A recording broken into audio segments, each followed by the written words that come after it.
Alright, so we have a Mercy mod here to the Scrim. Get into it because it's going to be pretty long actually, this video. Most likely. Maybe use space to actually pause if I want to talk about something. Good.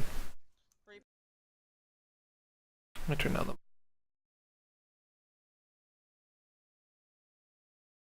the... It's going to be completely muted.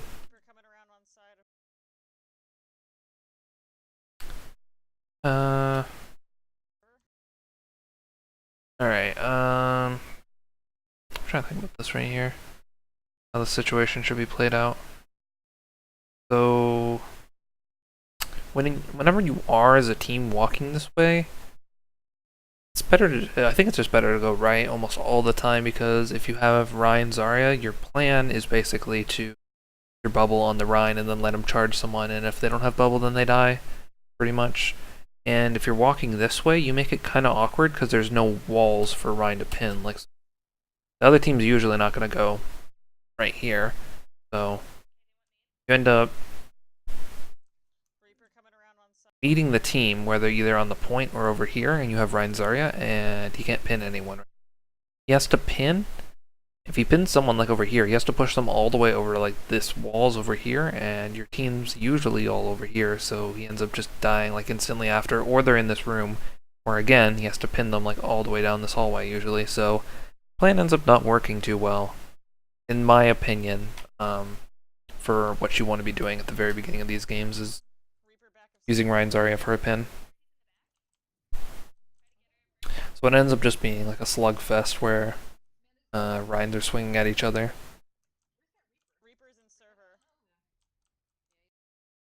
I think you should have jumped to the Pharaoh right here. Yeah, she's like the only one in danger. Ryan and Zarya were pretty much like walking with shield. I think you killed that. Yeah, Ryan's dead. Pharaoh's pretty much going to be the only one open in fire right now, so you can jump to her and then heal the tanks if you need to.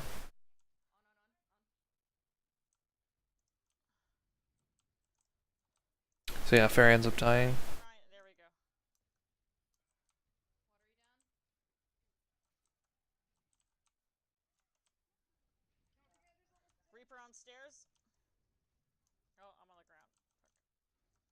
This is good. Hiding right. I would have popped out and healed the Rhine though.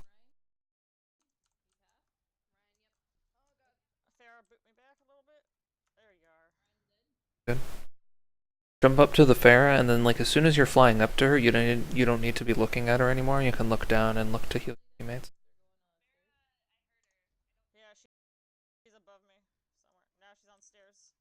So something I like to do with Angelic Descent, I think it's the name of, basically Mercy's hover, is instead of holding it down, it makes your path really predictable where you're just constantly falling at the same speed. You want to be like tapping your spacebar, like hold it down and then like let it go and then like keep like tapping it, and then like you alternate, like think of like a beat or something or some pattern that you can like follow where it makes your falling pattern a little bit more unpredictable, because the whole point of flying up into the air and then using your angelic descent to fall slowly is to make it harder for you to hit, harder for other people to hit, but people will catch on to you falling at the same level. Even if you are strafing a little bit, you're falling slowly, and so they'll be able to shoot you easier, where if you're falling and you're like dropping at incremental bits every time, like you're normally dropping, you're dropping slowly, so it just makes you harder to hit if you're tapping it.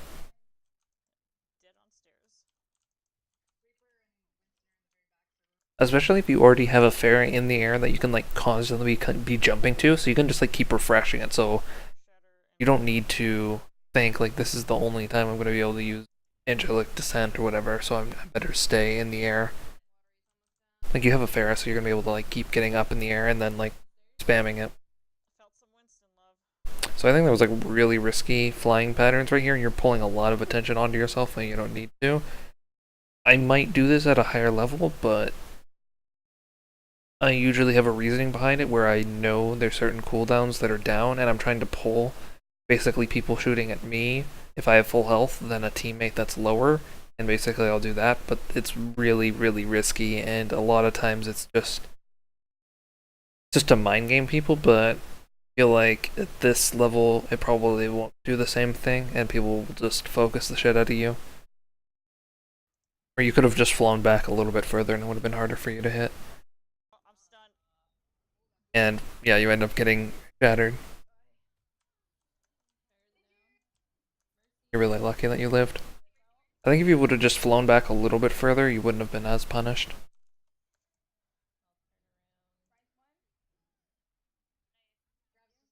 Reapers at I our don't think that beat was necessary. Oh, where are you, Ryan?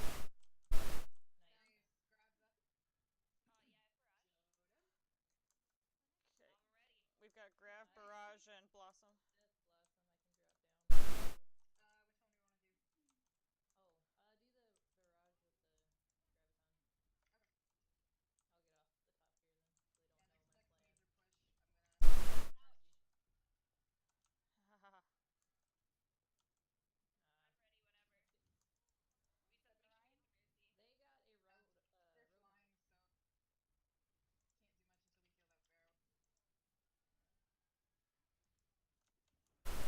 So yeah, you should just be looking to spot the Pharah, use your jump to get up to her, and then immediately looking down because there's teammates getting shot at currently, and every like time you're looking up at Pharah, it's not spent using the information you can looking down at other people, and you really don't need to like concentrate too much on it. Like it's basically as soon as your guardian angel is up, as soon as you're starting to look at her, you can be holding shift and you'll just immediately be jumping to her, and then you can just like scroll down immediately after.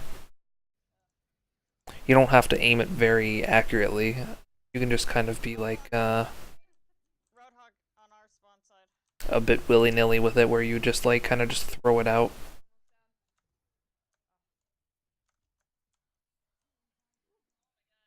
So like right there, an instance where you want more information before you decide to res. So this is good. You avoid the Roadhog by jumping up with the Pharaoh.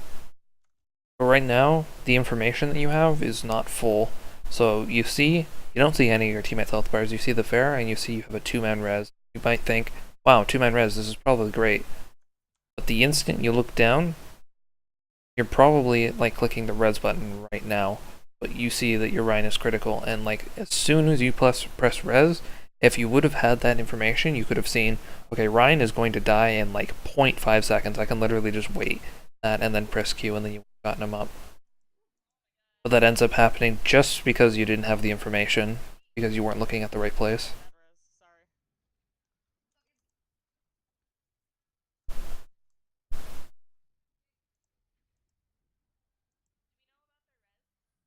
She hasn't used it yet.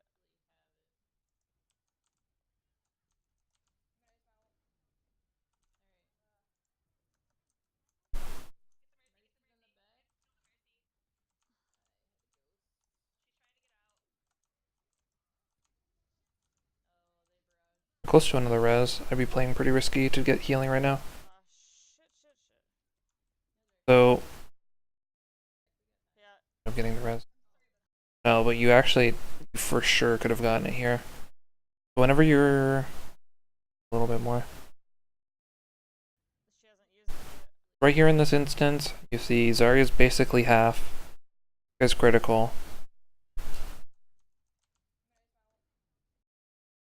This is good. You're healing Zarya. You're avoiding. Right here, you don't really need to be looking. Like, I try to think about my screen as like an information hive, and basically, this area that you're looking at doesn't have any teammates on it, and you want to be having information on it. So, this, I view like this whole area of right here of just like complete useless information, like it's just scenery of just like random shit, where you would have had this part be on the far left, you would have been able to see the point all the way over to here and see all your teammates' HP, and that helps you decide, okay, now that I'm going to be rounding this corner really soon, that's when I'll decide when I want to jump to heal. What ends up happening is you only get your right here is when you get your information, and then it's like an information overload where you could have had that whole corner that you were looking at the wall basically, because there is nothing to do while you're walking around the corner. It is an information hive where you can look and see all the people on the point and decide who you're going to heal. See, what ends up happening is you're just now receiving this information in your brain. Like, you've only had a couple frames of seeing it, so you're still, like, absorbing the information, and then you're deciding after the fact. And you're just like, okay, I'll pistol. And you're like, oh shit, I need to heal people.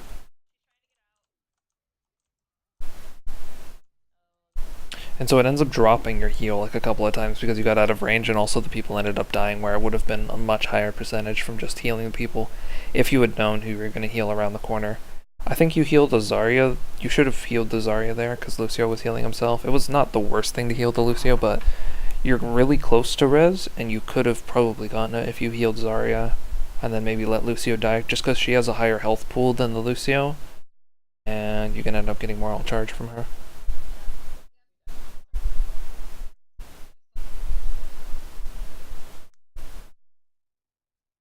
Alright, my res is 7 off.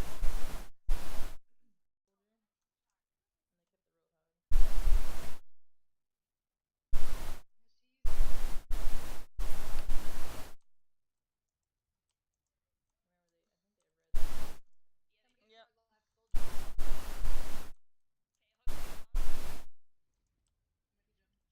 Ooh, I'm getting boot back a bit. Oh,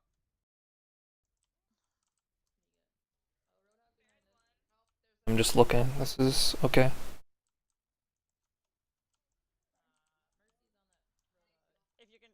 if you have to die on point. So that's something I would have communicated to Lucio, is using beat after res, because I think that's how it's best used if you're running Mercy Lucio. Or you use Lucio like immediately in the very beginning of the fight to fight people. Oh, the Pharah got me. Shit. Okay. And then you end up just hiding, because your teammates are going to go in and they're going to die regardless, and then you're going to res them after the fact. And then that's when you use beat. So like all your teammates are dead on the point, you've just res them, and then they're all up and they're about to like take damage because their whole enemy team surrounding them. So that's when you use beat, and then your team's like way stronger than theirs. That's just something to coordinate with Lucio. That's a nice Reaper ult.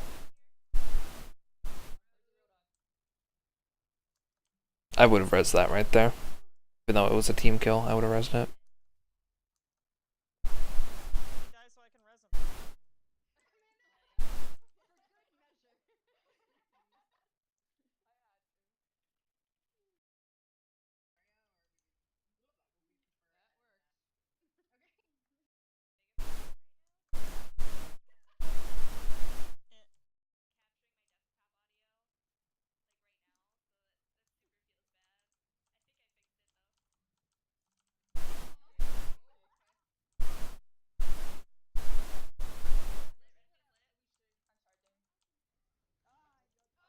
Oh, I flew right through it.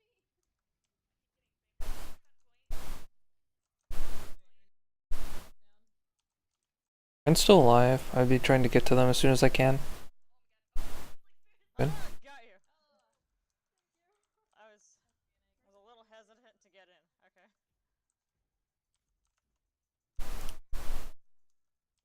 So in this instance, I'd be looking to just pocket the Pharaoh, because Pharaoh can like snipe them out of spawn. Just be like spamming the choke in general. Here comes the Pharah.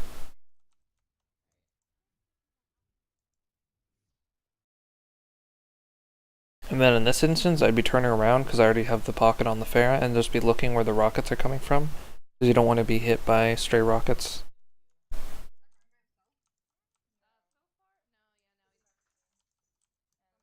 I'm coming, Pharah. I'm coming. Okay. Ah! Yeah. Lucio's coming in on the side. Right. If you aren't at res yet, I don't think you should be fighting. I think you should just be actively healing. Looking to damage boost Soldier and play safe, because they have a lot of AoE on their team.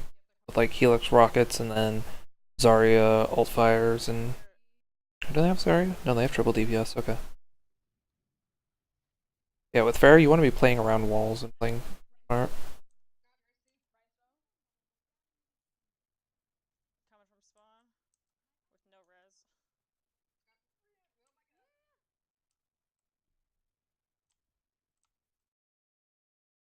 So you can actually clear this gap right here without having to jump to a teammate. What you do is, for it to fast forward a little bit,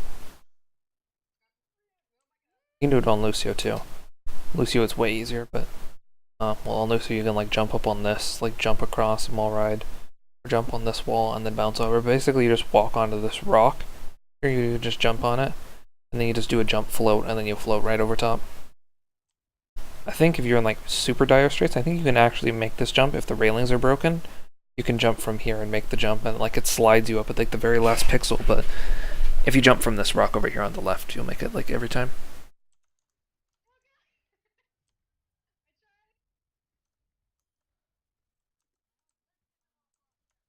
So I would have walked left side and pulled my pistol out because you were at 95. You only would have needed to land like 3 shots to get a res, and you could have gotten a 2-man res. I'm stuck by the wall. Okay.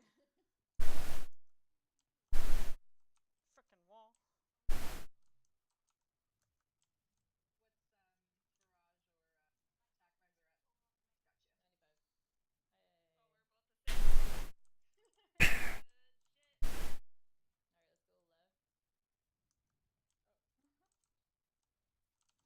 Oh ho ho.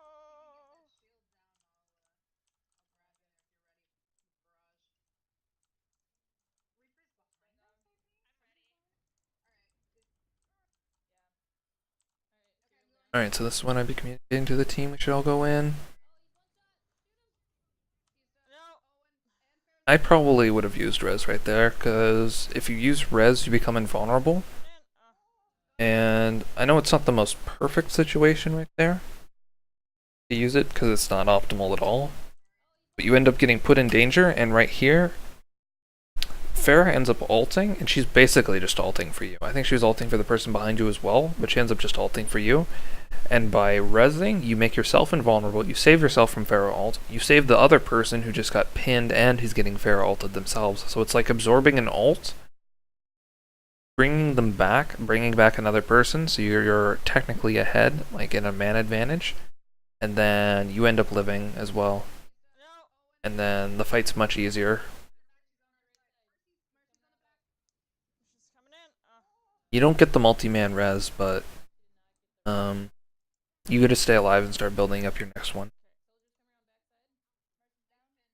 I have res. I'm coming with soldier. The other thing that's always talked about whenever I say that, whenever I tell people that, is like, what about the ensuing fight afterwards, and what happens if we are losing it and Mercy can come back and get a res? But I think it's bad to always rely on your team to die in the correct spots and then always be able to assume that you can get in for the res, because if you get shut down, then that other play is like almost always the better play, because like, you can control the factors where your one teammate's dead and you can immediately press Q to make yourself live, make them waste an ult. As in right here, your team was all dead and you were coming into the point, then they can easily just kill you on your own before you can get the most optimal res.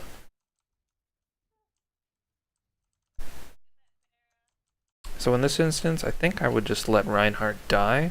Now there isn't Pharah ult, but it is pretty risky because she's just flying. She was just flying like basically above you.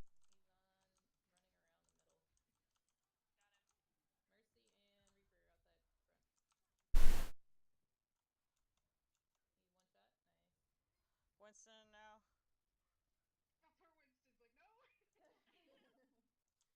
He changed his mind.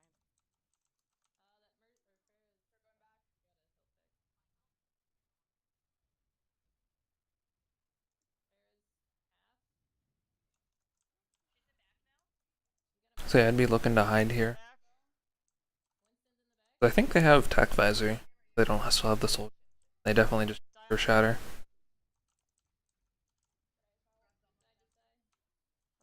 Oh shit. Yeah. For a second. So yeah, let's go back a little about that. So when you're thinking about the res, when you have just like a whole bunch of time and you have no threats on you, think about the res. Just be looking at current health bars and then time left for the remaining people who are dead and who are respawning. So So here's the information that you have. Right? You have two people that are dead. They're about half on way on both. This one's like 3/5. This one's like, I don't fucking know, 4/6. And then you have three critical teammates that are probably all gonna die because the whole team is basically on the point. I think that's 3 or 4. Maybe 5. I can't tell the number, it's pixelated. But basically you have three teammates that are like going to die, basically. And so go back here and just talk about the thinking of it. So 3 critical teammates. And then you basically just need to decide, okay, when are these people going to die and when are these people going to respawn? Basically, you have like 4 seconds for this person to respawn. So you have 4 seconds for all these people to die because this person's respawning later. The decision should be, unless you're getting shot at, I need to wait to res these people because they're going to die because you're not going to be able to get around the corner to heal them in time, especially 3 different people. You end up just, in this decision, you end up just waiting to res. Oh shit. Yeah. For a second.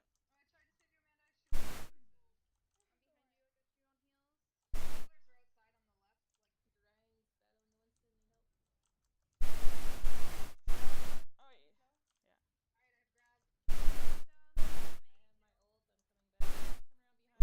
Back. Winston's here now.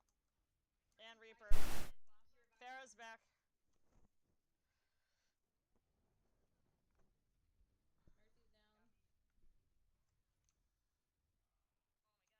It's always a tragedy whenever I see a Zarya with ult who's like really low and dying with super high energy. Yeah.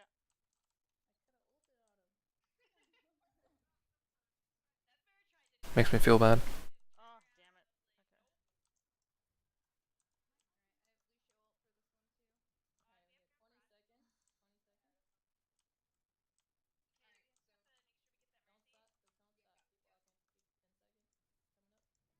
Reaper.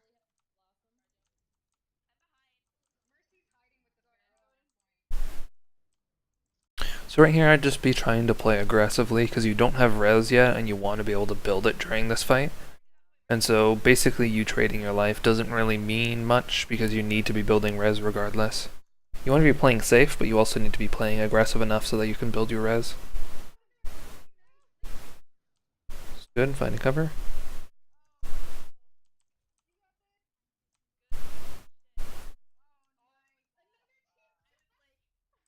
In those instances where the point's like turning over or like there's a couple people left, I'm literally spamming my Q while I'm shooting at people or like meleeing people so that I can get to the get to my res quicker.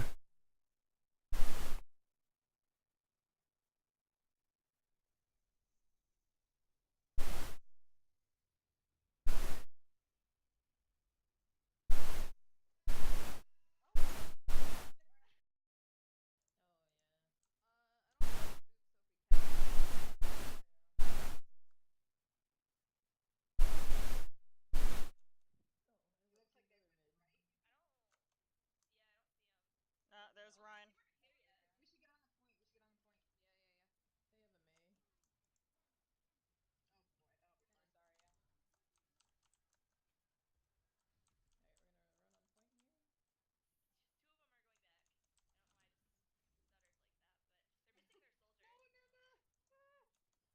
I can't get her. Okay, I got her. 76 behind the front door.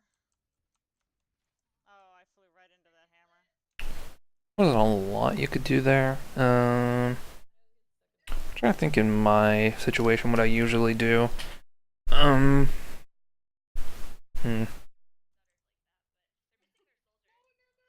I see the 76 is there. I can't get her. Try to get in for the Rhine. I think you should have dropped your Guardian Angel way sooner. So like you press it to get close to him, but you don't go all the way. Like you drop it before you get there. I think that's what you should have done. You should have dropped it like right at this doorway, so you didn't like fly into the room and be in threat. So like I would have stopped like right there where you were close enough. I can't get her. What ends up happening is you're like really close to a lot of them and you definitely could have died.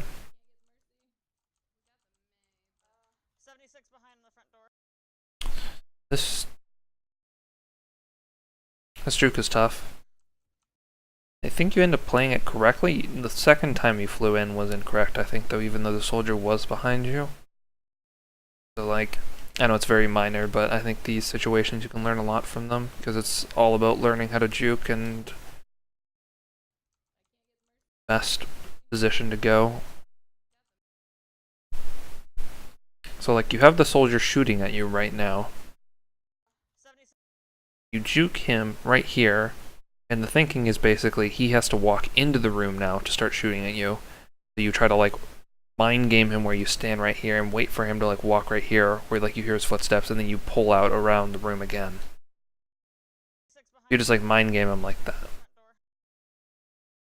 But you end up walking over here to the left, and he's probably walking this way too. Like, you're basically on top of each other there. And when Ryan's swinging that close proximity, you have to really... It's really hard to explain, but you also have to, like...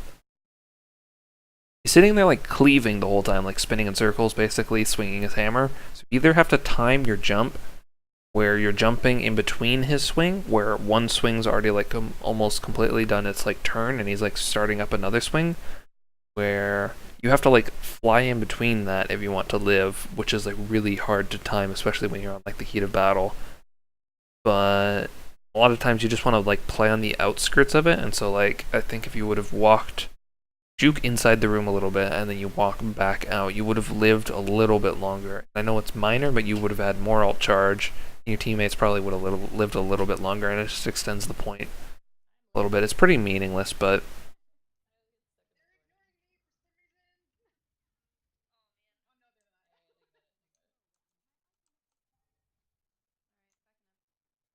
when it comes to juking, it's just a way to get better at it.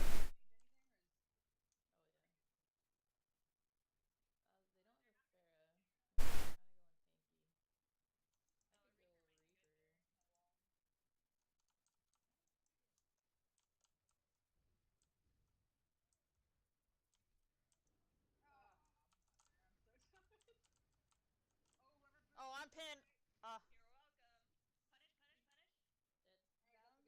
Good, good, good. I can go back a little bit. Oh, I'm pinned.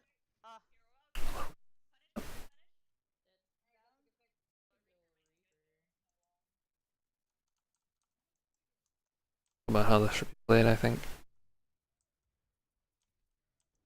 This is good, you walking in. It's... You get shattered, that's okay sometimes. Basically, Ryan most of the time tries to charge after he hits a shatter, just because it's a good way to combo people if they're on the ground that can't move, can't block the shatter. So you just want to be very mindful of that, where if your teammates are shattered and you're walking up, a lot of times there'll be a teammate getting charged or you'll be getting charged, because that's just what he's doing. So you just try to stay, like, mindful of that and stay out of the way. Oh, I'm pinned. Good, good, good. Mercy's on with the Zarya. I'm coming.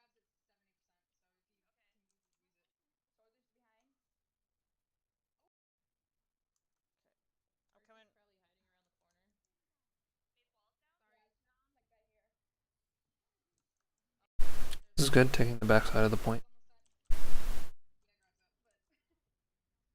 That's good. So I think this is actually something to improve on right here. This seemed to really mind. So when you're, it's the same with Anna, but when you're holding beam with Mercy, a lot of times you have to think about where your position is currently compared to your team. So sometimes you can be playing safe with Mercy, and you'll think that you're playing safe, but you're actually giving your position away, because this beam is wrapping around the corner, and the whole enemy team can see the beam wrapping around the corner, so they know where you are. And basically they see the beam and they can just, like, trace it to you and walk to you. So as Mercy, you should be thinking about that, where you're like, okay, I need to be mindful of where I am according to my team. So if you aren't going to be in the room healing your teammates and you're really close to res, you need to be thinking, okay, I have res, I need to either join my team where I leave this area over here and I try to get over here into this area so that I can be behind my team, Or I sit right here and I wait to use my res, but peeking out like this to heal your teammates will get you killed, especially because this Zarya has high energy, and the healing you're going to be doing is very minor compared to the risk that you're causing yourself by peeking out right here, because now the Zarya's aggroed onto you. Oh, Zarya's got me out here. Knows where you are. And you're very lucky she doesn't end up just killing you, because it was actually pretty close. So it's just something to think about, like where your position was.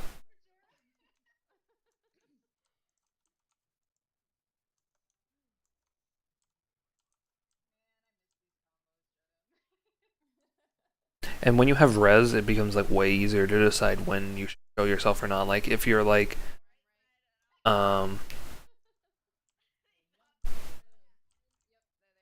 if you have res and your teammates are like dying on the point, then it's just like always you pretty much just hide because they don't know where you are. If you gotta die, do it on the point. Because I'm all the way in the back. Die on point. Let's wait for Ryan to die. That was good. Oh, they res!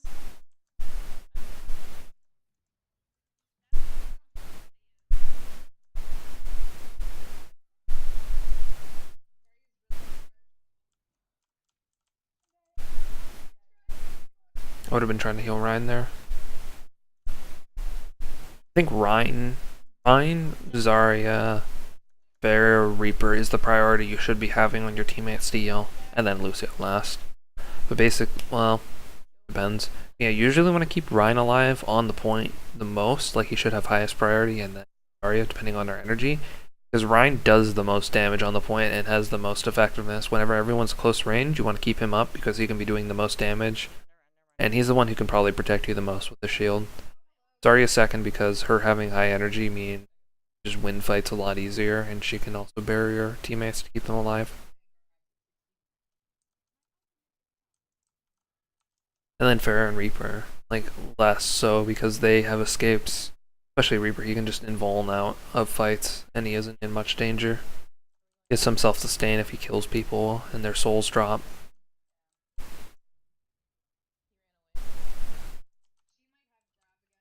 And also, it's just thinking about like relative danger of like a teammate. So like when Zrine is like really low health on a point and he's getting like full surrounded by a team, you gotta think like, okay, Ryan's probably going to die unless I pocket him, so he should be like highest priority of like he's in the most danger at the moment. Where if Farrah's like flying around on the outside of the building, she doesn't have much threat on her if everyone's on the point.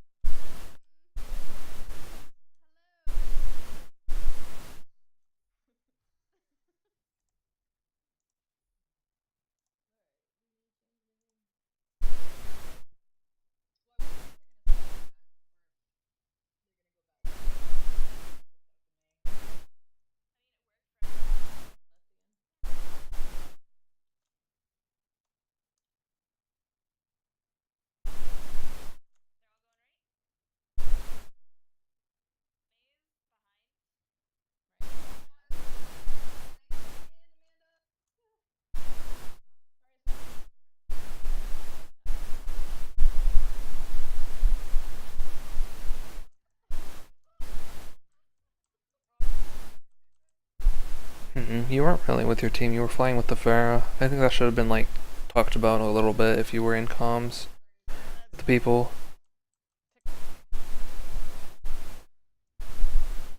Because if you're playing aggressively with Farah, then the rest of the team needs to play a little bit slower because they only have Lucio healing. Or you need to tell them to like where to go so that you can get to them.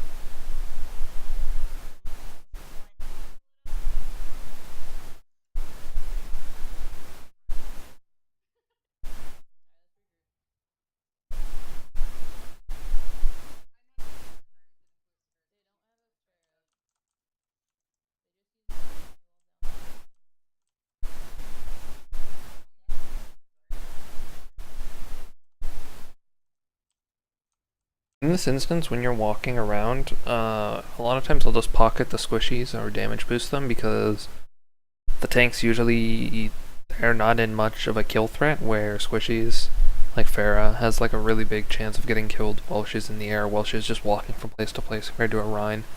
End up just pocketing them. And if the Rhine takes chip damage, then it'll be easy to heal them.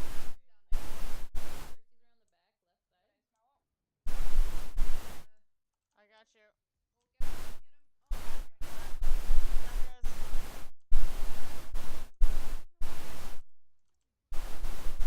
If you got it, okay. So in this instance, I think your team got quite a few kills, so yeah, it is correct to just heal. Lucio's here, yeah.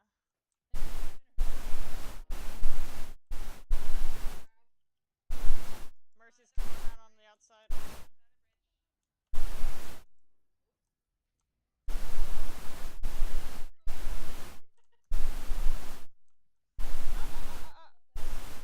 No, I went behind the wall on purpose. Oh well.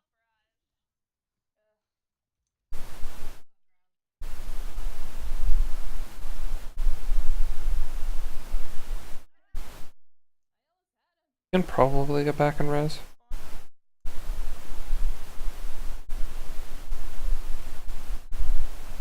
Might be worth it. So in your invulnerability frames, a lot of time you can soak damage for teammates because it'll still hit you, but it won't go through you.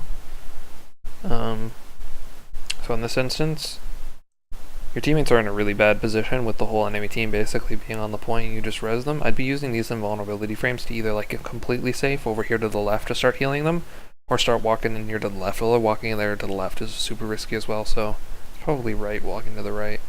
But then walking all the way to the right so you can pocket them. You're outside against the wall. No, you're not. No, you're not.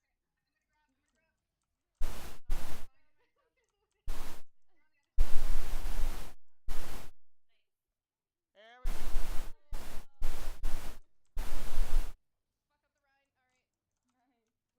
Zarya's on the point. If you see Rhine charging with someone already in the charge, a lot of times just damage boost the Rhine and it'll give him like a way better chance, especially if it's another Rhine, it gives him a better chance of one-shotting them with the charge. If it's like Rhine v Rhine, it does 300 damage, and then if you give it the damage boost, it'll do 390. I think, if my math is right. Just gives him more damage. Ryan in the back.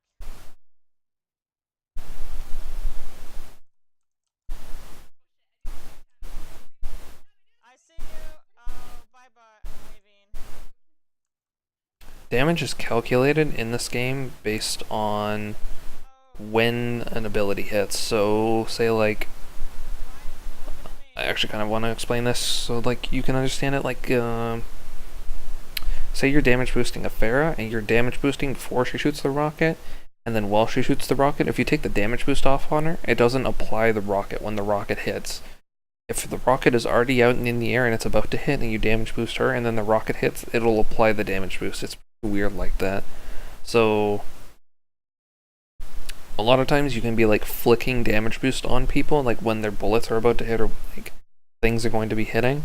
So like for like things like that, I like to do let's say just Pharaoh rockets, Junkrat grenade, Metra alt fires, Zarya alt fires, fire strikes, Rhine charge, and then devault. Devault's one thing that EVA was telling me about when he was watching my gameplay. Like he and a few friends were like talking to me about it, and like should always be damage boosting a diva, like a baby suit diva who just threw her ult out, because it ends up doing her ult ends up doing more damage, 30% more damage, which is insane because the ult does already a ton of damage, but it ends up extending the range a little bit with how the math works.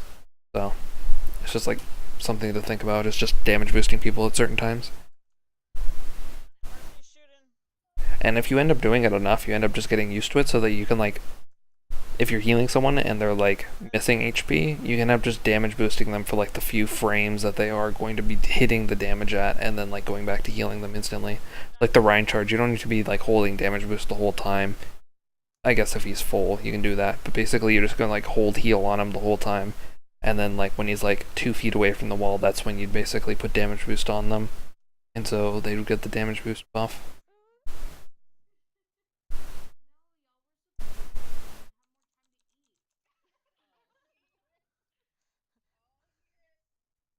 Yeah, this seemed like a pretty good game.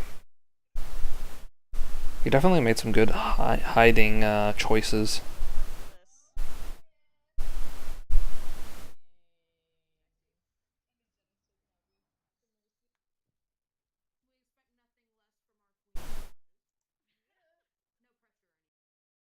Alright, that's it.